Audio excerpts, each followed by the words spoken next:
मैं पढ़ करके आया और समाज में सर्वत्र मेरी कथाएं होने लगी, तो जिस सामाजिक वातावरण का मैंने अवलोकन किया तो ऐसा लगने लगा कि समाज के अगली पीढ़ी के बालकों को अपनी संस्कृति का ज्ञान देना बहुत आवश्यक है।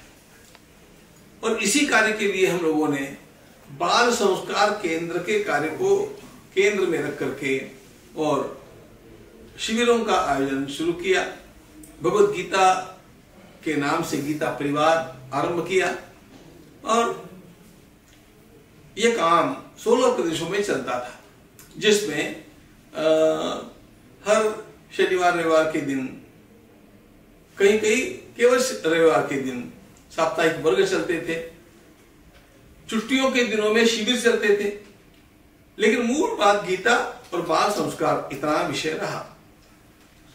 अब कोविड के समय हमारा यह काम एकदम से ठप हो गया, लेकिन चुप बैठ करके भी चलता नहीं है।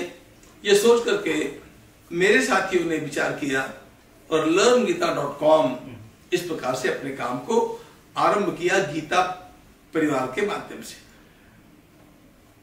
अब यह काम इतना अच्छा चल गया कि आज की स्थिति में 181 देशों के 8.5 लाख लोग भगवत गीता के कुछ न कुछ कम से कम 6 अध्याय कंठस्थ कर चुके हैं, अगले और कर रहे हैं।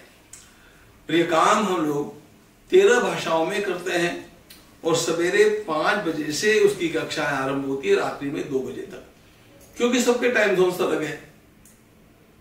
संक्षेप में सारी मेरी एक्टिविटी का केंद्र गीता रहा, इसलिए कुछ वर्षों से मेरे साथियों ने मेरा जन्मदिन गीता भक्ति दिवस के रूप में मनाना शुरू किया।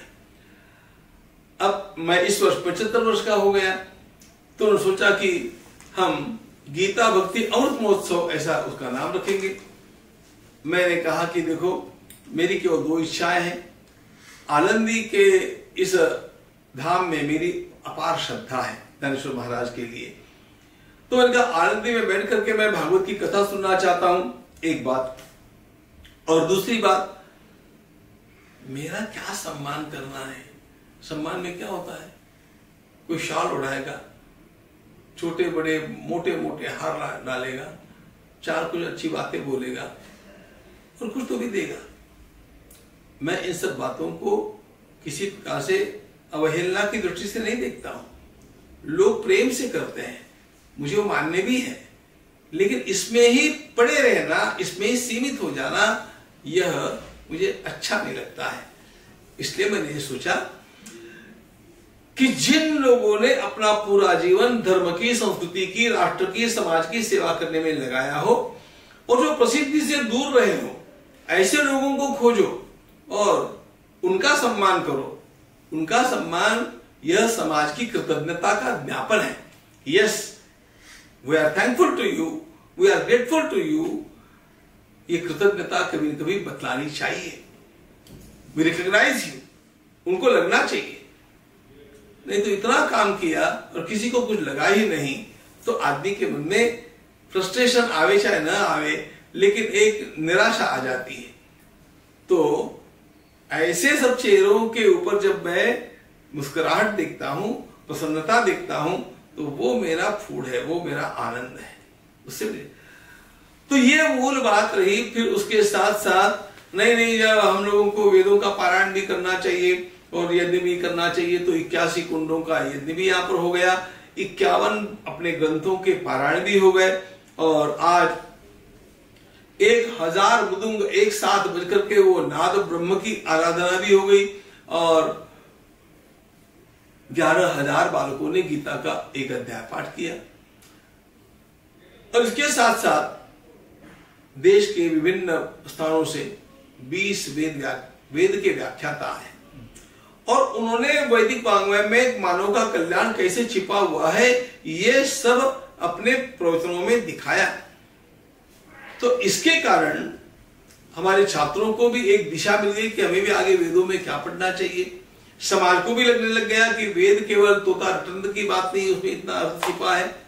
और कुल मिलाकर के ऐसा वातावरण निर्माण हो गया कि हमारी संस्कृति का हम लोगों को अध्ययन करना चाहिए, उससे प्रेम करना चाहिए, उसको अपनाने में अनेक दशकों तक हम लोगों को झिझक होती थी, तो झिझक छूट जानी चाहिए। अब देखिए, लोग कहते हैं कि युवा वर्ग कहाँ धार्मिक रहा, ऐसा वैसा, हमारा अनुभव ऐसा नहीं है।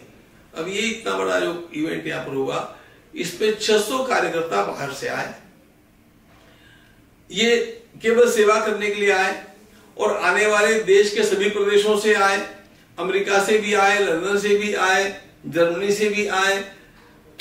तो लोग इतने दूर आकर के 10-10 दिन सेवा करके जाना चाहते हैं, getting no benefit other than the satisfaction. तो ये बड़ी अच्छी बात है, ये संस्कार है।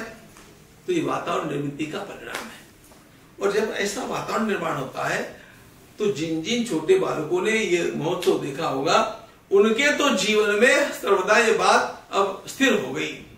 तो अपने आप ही ऐसी अच्छी इवेंट्स को देखने से मन बनता है। हमने बचपन में ये ऐसा ही देखा कुछ तो भी, इसलिए हमारा मन बनता गया। अब जो नई पीढ़ी के बालक है वो देखेंगे, उनका मन बनेगा, और अपने आप ही उनके जीवन का विकास और सामाजिक स्वास्थ्य वृद्धिंगत होगा। देखो, मुझे तो ऐसा लगता है कि if one is passionate about his mission, all other things come, and I am passionate. मुझे कुछ काम करना है, किसी न किसी प्रकार के लक्ष्य के लिए मेरा दिन व्यतीत नहीं हुआ तो मुझे कभी अच्छा लगता ही नहीं है। और इसलिए मैं सवेरे जल्दी उठकर के अपने काम में लग जाता हूं, तो ये मुझे अच्छा लगता है। दूसरी भी एक बात है कि छोटे बालकों में हम अधिक रहते हैं, तो छोटे बालकों में रहने के कारण हमारा मूड भी वो हरदम अच्छा ही रहता है, और इसका भी एक परिणाम है। तीसरी एक बात है, पंडित सातोलेकर जी ने स्वयं अपनी 60 वर्ष की अवस्था में एक बात कही थी कि मैं 100 वर्ष का अवश्य होकर के रहूंगा। लोगों ने उनको शुभकामनाएं दी, षष्ठी पूर्ति की। उनका, अरे आप मुझे शुभकामनाएं देते हैं, मैं आपको गारंटी देता हूं कि मैं तो 100 वर्ष का होकर के बताऊंगा। लेकिन डर मुझे ये है कि आप में से कितने लोग उस समय रहेंगे। और ये उन्होंने ये कहा कि मैं अहंकार से नहीं बोल रहा हूं, मेरा वैदिक जीवन शैली पर विश्वास है, इसलिए बोल रहा हूं। मैंने, अच्छा, वो 102 वर्ष के हुए और अंतिम महीने तक ही वॉज एक्टिव। तो उनके जीवन का अध्ययन करके मुझे भी लगा कि अपने को भी वैदिक जीवन पद्धति को ही अपना करके चलना चाहिए, और वह बहुत काम देती है। देखिए, राम मंदिर तो पूरे देश में है, सर्वत्र है। किसी भी राम मंदिर के लिए आपको ये क्रेज नहीं मिलेगी, लेकिन अयोध्या के राम मंदिर की बात ही कुछ अलग है।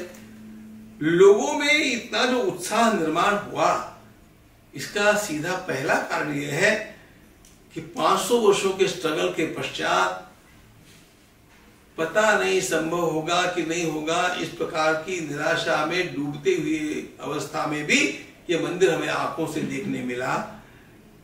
तो अपने आप ही वह हर्ष उमड़ करके आया। Every reaction is opposite and equal to the action.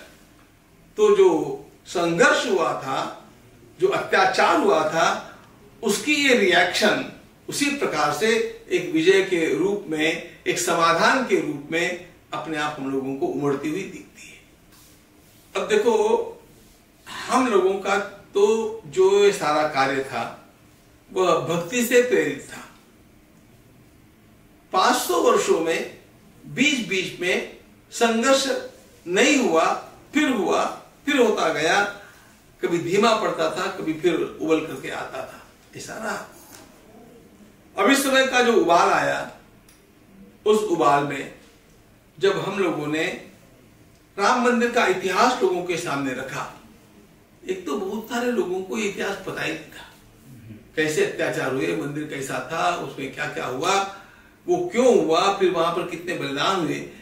इस इतिहास को जानने के पश्चात लोगों के ध्यान में यह आया कि अरे, ये मंदिर केवल एक मंदिर नहीं है, ये हमारी अस्मिता का विषय है।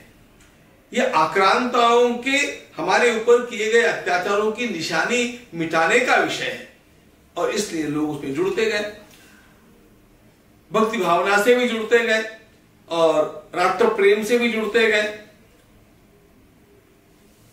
जुड़ने वालों में संघ के भी लोग थे, भारतीय जनता पक्ष के भी लोग थे।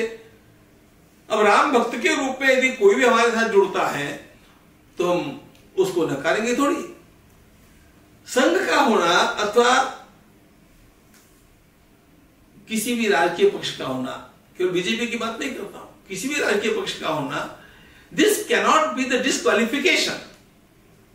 वो वही संघ का इसलिए त्याग थोड़ी होता है, राम भक्ति उसमें है, अरे किसी में भी होगी। तो जिसमें जिसमें राम भक्ति है वो जुड़ता गया। बड़ी मात्रा में संघ ने, विश्व हिंदू परिषद ने और बीजेपी ने काम किया। तो अब अपने आप ही यदि उनको राम जी की सेवा करते करते राम जी के नाम से यश मिल गया है तो ये हमें तो बिल्कुल नेचुरल लगता है, स्वाभाविक लगता है। और यदि कोई उसका लाभ उठाना चाहता है तो राजनीति में ऐसा लाभ कौन नहीं उठाता बोलो? तो हम उसको रोकना चाहेंगे भी नहीं, और ये स्वाभाविक बातें होती हैं। उनको मिलेगा लाभ, मिलता होगा तो मिलना चाहिए, नहीं मिलता होगा तो नहीं मिलना चाहिए। It's irrelevant for us. उनकी भूमिका राम जी के साथ भक्ति की रही है, इतना हमारे लिए ठीक है। अब राजकीय लाभ वो लेते होंगे और हमें सहयोग करते होंगे तो हमें उससे कोई किसी प्रकार की नफरत रखने की आवश्यकता नहीं। देखिए, मैं राम जन्मभूमि के काम में बहुत व्यस्त हूं और अभी भी ये काम चलने वाला है। कम से कम 3 वर्षों तक इस मंदिर का कंस्ट्रक्शन बड़ी मात्रा में अभी भी शेष है, क्योंकि हमें परकोटा बनाना है, परकोटा के भीतर 6 मंदिर बनाने हैं, परकोटा के बाहर और 7 मंदिर बनाने हैं। ये काम बहुत बड़ा है, ये एक बात है। अब काशी के लिए, मथुरा के लिए मैंने इसके पूर्व भी एक कहा था कि भाई माननीय अशोक जी सिंघल ये बात कहा करते थे कि इतने सारे मंदिर टूटे हैं, लगभग 3500 मंदिर देश में टूटे हैं, इसका रिकॉर्ड हमारे पास है, हम केवल 3 मंदिरों की याचना कर रहे हैं, तो 3 मंदिर दे दीजिए। क्योंकि हम भूतकाल की सारी वेदनाएं और जख्में लेकर के जीना नहीं चाहते। हमें अपना अगला जो देश बनाना है वह एक जीव होना चाहिए, सशक्त होना चाहिए। देश समर्थ तब बनता है जब देश में एक दूसरे के साथ मेल का वातावरण होता है। तो अपने आप ही इन 3 मंदिरों की बात माननीय अशोक जी के मुख से ही चली और वो चलती आई है। मैंने भी कुछ पत्रकारों के सामने यही बात दोहराई थी। अब ये तो स्पष्ट है कि ये होना चाहिए, ऐसी हमारी भी इच्छा है, लेकिन मैं आजकल उनके साथ पूरी तरह रोज के कार्य में जुड़ा हुआ नहीं, क्योंकि एक काम है, इस काम के ऊपर मुझे एकाग्र होना चाहिए। और जहां तक कृष्ण जन्मभूमि की बात है, मैं वहां पर भी उपाध्यक्ष हूं। तो जो हम लोग हमारा काम कर रहे हैं, हम लोगों ने यही निर्णय किया है, यही सोचा है कि हम बिल्कुल न्यायालय के पक्ष से चलेंगे, शांतिपूर्ण सब बातें करेंगे। हम लोगों को किसी प्रकार का संघर्ष निर्माण करने की वृत्ति को बढ़ावा देना अच्छा नहीं लगता है। संघर्ष तब करना पड़ता है जब वो अनिवार्य हो जाता है, तब देखेंगे। लेकिन सारी बातें शांतिपूर्ण पद्धति से होनी चाहिए। संघर्ष में नुकसान होता है।